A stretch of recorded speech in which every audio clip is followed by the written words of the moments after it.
اے نبی صلی اللہ علیہ وسلم، لوگوں سے کہہ دیجئے، اگر تم حقیقت میں اللہ سے محبت کرتے ہو تو میری پیروی اختیار کرو، تب اللہ بھی تم سے محبت کرے گا اور تمہارے گناہ معاف کر دے گا۔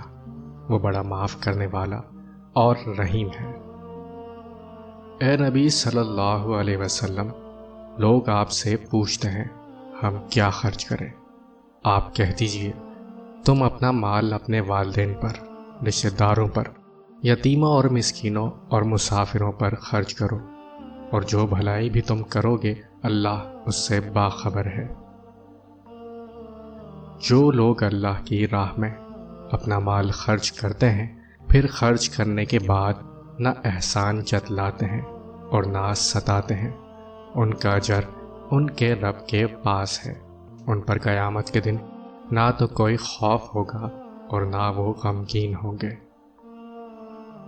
جو لوگ ایمان لاتے ہیں ان کا حامی و مددگار اللہ ہے، وہ انہیں تاریکیوں سے نکال کر نور کی طرف لے جاتا ہے، اور کافروں کے اولیاء شیاطین ہیں، وہ انہیں روشنی سے تاریکیوں کی طرف کھینچ لے جاتے ہیں۔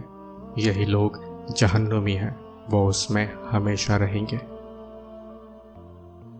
بعض لوگ ایسے بھی ہیں جو اللہ کے سوا دوسروں کو اس کا ہمسر اور مد مقابل بناتے ہیں، اور ان سے ایسی محبت رکھتے ہیں جیسی محبت اللہ سے ہونی چاہیے، حالانکہ ایمان رکھنے والے سب سے بڑھ کر اللہ سے محبت کرتے ہیں۔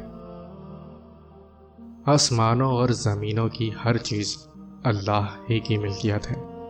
تم اپنے دل کی باتیں خواہ ظاہر کرو یا پھر چھپاؤ، اللہ بہرحال ان کا حساب تم سے لے لے گا، پھر جسے چاہے بخشے، جسے چاہے سزا دے۔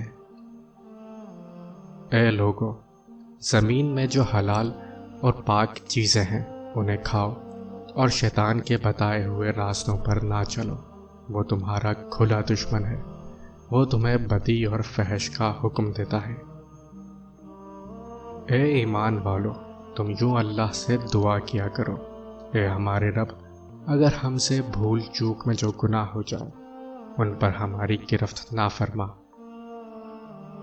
تم مجھے یاد رکھو، میں تمہیں یاد رکھوں گا، اور میرا شکر ادا کرو، کفران نعمت نہ کرو۔ اے نبی صلی اللہ علیہ وسلم، لوگوں کو ہدایت دینا آپ کی ذمہ داری نہیں، ہدایت تو اللہ ہی جسے چاہتا ہے دیتا ہے، اور جو مال بھی تم خرچ کرو گے اس کا فائدہ خود پاؤ گے۔